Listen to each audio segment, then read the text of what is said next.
KTV ವೀಕ್ಷಕರಿಗೆ ನಮಸ್ಕಾರಗಳು. ಎಲ್ರಿಗೂ ನಮಸ್ಕಾರ. ಎಲ್ಲ ವೀಕ್ಷಕರಿಗೆ ನಮಸ್ಕಾರ. ಇವತ್ತು ನಮ್ಮ ನ್ಯಾಯಾಂಗ ಇಲಾಖೆ ನೌಕರರ ಪತ್ತಿನ ಸಹಕಾರ ಸಂಘ ನಿಯಮಿತ ಕೋಲಾರ ಇವರ 9ನೇ ಸರ್ವ ಸದಸ್ಯರ ವಾರ್ಷಿಕ ಮಹಾಸಭೆಯನ್ನು ಇವತ್ತು ನ್ಯಾಯಾಲಯದ ಆವರಣದಲ್ಲಿ ಆಯೋಜಿಸಿದ್ವಿ. ಇದರಲ್ಲಿ ಅತಿಥಿಗಳಾಗಿ ಶ್ರೀಯುತ ಮಂಜುನಾಥ್ ಜಿ ಎ ಗೌರವಾನ್ವಿತ ಪ್ರಧಾನ ಜಿಲ್ಲಾ ಮತ್ತು ಸತ್ರ ನ್ಯಾಯಾಧೀಶರು ಆಗಮಿಸಿದರು. ಮುಖ್ಯ ಅತಿಥಿಗಳಾಗಿ ಎಂ ಮುನೇಗೌಡರು, ಅಧ್ಯಕ್ಷರು ಜಿಲ್ಲಾ ವಕೀಲರ ಸಂಘ, ಶ್ರೀಯುತ ಭೈರವರೆಡ್ಡಿ ಕಾರ್ಯದರ್ಶಿಗಳು ಜಿಲ್ಲಾ ವಕೀಲರ ಸಂಘ ಇವರ ನೇತೃತ್ವದಲ್ಲಿ ಶ್ರೀಯುತ ಮಂಜುನಾಥ್ ಸಾಹೇಬರು ಕಾರ್ಯಕ್ರಮನ ಉದ್ಘಾಟನೆ ಮಾಡಿ ಈ ಮಹಾಸಭೆಗೆ ಹಾಜರಾಗಿ ಈ ಮಹಾಸಭೆಯನ್ನು ಎಲ್ಲ ಸರ್ವ ಸದಸ್ಯರು ಕೂಡ ಪಾಲ್ಗೊಂಡು ಈ ಸಭೆಯನ್ನು ಯಶಸ್ವಿಗೊಳಿಸಿದ್ದಾರೆ.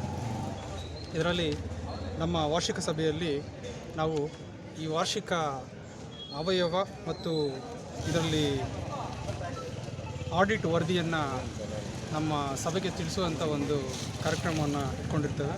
ಇದರಲ್ಲಿ ನಮ್ಮ ಖಜಾನ್ಸಿಗಳು ಈ 2023-24ನೇ ಸಾಲಿನ ವಾರ್ಷಿಕ ವರದಿಯನ್ನು ಪ್ರಸ್ತುತಪಡಿಸಿದರು. ಇದರಲ್ಲಿ 2023-24ನೇ ಸಾಲಿನಲ್ಲಿ ನಮ್ಮ ಒಟ್ಟು ಬಂಡವಾಳ ಷೇರು ಬಂಡವಾಳ 1,41,000 ಆಯಿತು. ಠೇವಣಿಗಳಿಂದ 72,48,194. ಇದರಿಂದ ಸಾಲ ಕೊಟ್ಟಿರುವಂಥದ್ದು 85,98,206. ಈ ಎಲ್ಲ ಆಡಿಟ್ ಒಟ್ಟು ಹೂಡಿಕೆಯಿಂದ ನಮಗೆ ಈ ವರ್ಷ 23,03,109 ಒಟ್ಟು ಆದಾಯ ಬಂದಿದೆ. ಒಟ್ಟು ಆದಾಯ ಇದರಲ್ಲಿ ಖರ್ಚು ವೆಚ್ಚವನ್ನು ತೆಗೆದು ನಮಗೆ ನಿವ್ವಳ ಲಾಭ ಈ ವರ್ಷ 9,29,995 ಬಂದಿದೆ. ಕಳೆದ ವರ್ಷ ನಮಗೆ 3,55,000 ಬಂದಿತ್ತು. ಈ ವರ್ಷ ನಮಗೆ 9,29,000 ಬಂದಿದೆ. ಅಂದರೆ ಆಲ್ಮೋಸ್ಟ್ 200% ನಮ್ಮ ಪ್ರಾಫಿಟ್ ಹೆಚ್ಚಾಗಿದೆ. ಒಟ್ಟಾರೆಯಾಗಿ 23-24ನೇ ಸಾಲಿನಲ್ಲಿ ನಮ್ಮ ಸಹಕಾರ ಸಂಘದಲ್ಲಿ ಒಟ್ಟು 4,25,66,816 ವಾರ್ಷಿಕ ವಹಿವಾಟನ್ನು ನಡೆಸಿದ್ದೇವೆ. ನಮ್ಮ ಸಂಘ ಒಳ್ಳೆ ಸುಸ್ಥಿತಿಯಲ್ಲಿ ನಡ್ಕೊಂಡು ಬರ್ತಾ ಇದೆ.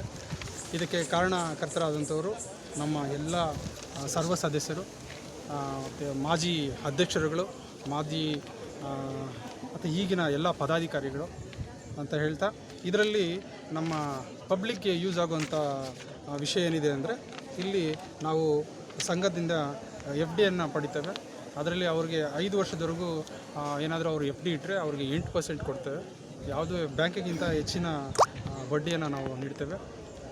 ಮತ್ತು ಇದರಲ್ಲಿ ಹೋದ ವರ್ಷ ಪಿಗ್ಮಿಯನ್ನು 1 ಲಕ್ಷದಿಂದ 2 ಲಕ್ಷಕ್ಕೆ ಹೆಚ್ಚಿದ್ರಲ್ಲ, ಲೋನು ಅದು ಅದೆಲ್ಲ ಅವಾಗಲೇ ಹೇಳಿದ್ರು. ಆಮೇಲೆ ಪಬ್ಲಿಕ್ಕಿಂದ ನಾವು ಪಿಗ್ಮಿನೂ ಕಲೆಕ್ಟ್ ಮಾಡ್ತೀವಿ. ಸೊ ಪಿಗ್ಮಿ ಮತ್ತು FD ಇವೆರಡೂ ಸೌಲಭ್ಯವನ್ನು ನಾಗರಿಕರು ನಮ್ಮ ಸಹಕಾರ ಸಂಘದಲ್ಲಿ ಪಡಿಬೋದು. ನಮ್ಮ ನೌಕರರಿಗೆ ಸಂಬಂಧಿಸಿದಂತೆ ಮೊದಲು ನಾವು ಅವರಿಗೆ ಸಾಲವನ್ನು ನೀಡ್ತಾ ಇದ್ವಿ. ಮೊದಲು 1.5 ಲಕ್ಷ ಸಾಲ ಇತ್ತು. ಈಗ ಅದನ್ನು 1.5 ಲಕ್ಷದಿಂದ 2 ಲಕ್ಷಕ್ಕೆ ಏರಿಕೆಯನ್ನು ಮಾಡಿ ನಮ್ಮ ಸದಸ್ಯರಿಗೆ 2 ಲಕ್ಷ ಸಾಲವನ್ನು, ಈ ದೀರ್ಘಾವಧಿ ಸಾಲವನ್ನು ಈ ಜನವರಿಯಿಂದ ಅವರಿಗೆ ನೀಡಲಿದ್ದೇವೆ. ಅಲ್ಪಾವಧಿ ಸಾಲ 20,000 ಕೊಡ್ತಾಯಿದ್ವಿ, ಅದನ್ನು 25,000ಕ್ಕೆ ಏರಿಕೆ ಮಾಡಿದ್ದೇವೆ. ಹಬ್ಬದ ಮುಂಗಡವನ್ನು 5,000 ಕೊಡ್ತಾಯಿದ್ವಿ, ಅದು 10,000ಕ್ಕೆ ಏರಿಕೆ ಮಾಡಿ ಇದರ ಉಪಯೋಗವನ್ನು ನಮ್ಮ ನೌಕರರೆಲ್ಲರೂ ಕೂಡ ಮುಂದಿನ ಜನವರಿ 25ರಿಂದ ಇದನ್ನು ಪಡ್ಕೊತಾರೆ.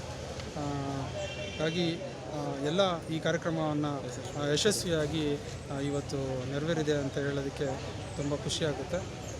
ಮತ್ತು ನಮ್ಮ ಸಂಘದ ಈ ಮಹಾಸಭೆಗೆ ಎಲ್ಲ ಸದಸ್ಯರು ಆಗಮಿಸಿ ಈ ಸಭೆಯನ್ನು ಯಶಸ್ವಿಗೊಳಿಸಿದ್ದಾರೆ. ನಾನು ಈ ಮಾಧ್ಯಮದ ಮುಖಾಂತರ ಅವ್ರಿಗೆ ಅಭಿನಂದನೆಗಳನ್ನು ಮತ್ತು ಧನ್ಯವಾದಗಳನ್ನು ತಿಳಿಸ್ತೇನೆ. ಸಂಘವು ಸ್ಟಾರ್ಟ್ ಆಗಿ ಎಷ್ಟು ವರ್ಷ ಆಯಿತು ಸರ್? ನಮ್ಮ ಸಂಘ 2015ರಲ್ಲಿ 15-16ರಲ್ಲಿ ಸ್ಟಾರ್ಟ್ ಆಗಿ, ಹಾಗೂ ಕೇವಲ ಈಗ 270 ಜನ ಸದಸ್ಯರನ್ನ ಹೊಂದಿದ್ದೇವೆ. ಆಗ ಕೇವಲ ಒಂದು 16 ಲಕ್ಷ ಆಗುತ್ತೆ. 16 ಲಕ್ಷ ವಹಿವಾಟನ್ನು ನಡೆಸಿದ್ವಿ ಆ ವರ್ಷ. ಈಗ 9 ವರ್ಷದಲ್ಲಿ ನಾವು 4,35,00,000 ವಹಿವಾಟನ್ನು ನಡೆಸ್ತಾ ಇದ್ದೇವೆ. ಇನ್ನು ಮುಂದಿನ ದಿನಗಳಲ್ಲಿ ನಮ್ಮ ಸಂಘ ಇನ್ನೂ ಹೆಚ್ಚಿನ ಯಶಸ್ವಿಯಾಗಿ ಬೆಳೆಯುತ್ತೆ ಅಂತ ಹೇಳೋದಕ್ಕೆ ಇಚ್ಛೆಪಡ್ತೀನಿ. ಆಮೇಲೆ ನಿವೇಶನಗಳು ಕೊಡ್ತಾರೆ. ಇಲ್ಲ ಸದ್ಯಕ್ಕೆ ಅದ್ರ ಬಗ್ಗೆ ಏನಿದಿಲ್ಲ. ಮುಂದಿನ ದಿನಗಳಲ್ಲಿ ಸದಸ್ಯರು ಇಲ್ಲ ಮುಂದಿನ ದಿನಗಳಲ್ಲಿ ಅದ್ರ ಬಗ್ಗೆ ಮತ್ತೆ ವಿಚಾರ ಮಾಡ್ತೇವೆ. ಈಗ ಸದ್ಯಕ್ಕೆ ಅದ್ರ ಬಗ್ಗೆ ಏನಿದಿಲ್ಲ. ಸೊ ಈ ವಾರ್ಷಿಕ ಮಹಾಸಭೆಯನ್ನು ಯಶಸ್ವಿಗೊಳಿಸಿದ ನಮ್ಮ ಸದಸ್ಯರಿಗೆಲ್ಲರಿಗೂ ಧನ್ಯವಾದ ತಿಳಿಸ್ತಾ ನಾನು ಮಾತನ್ನು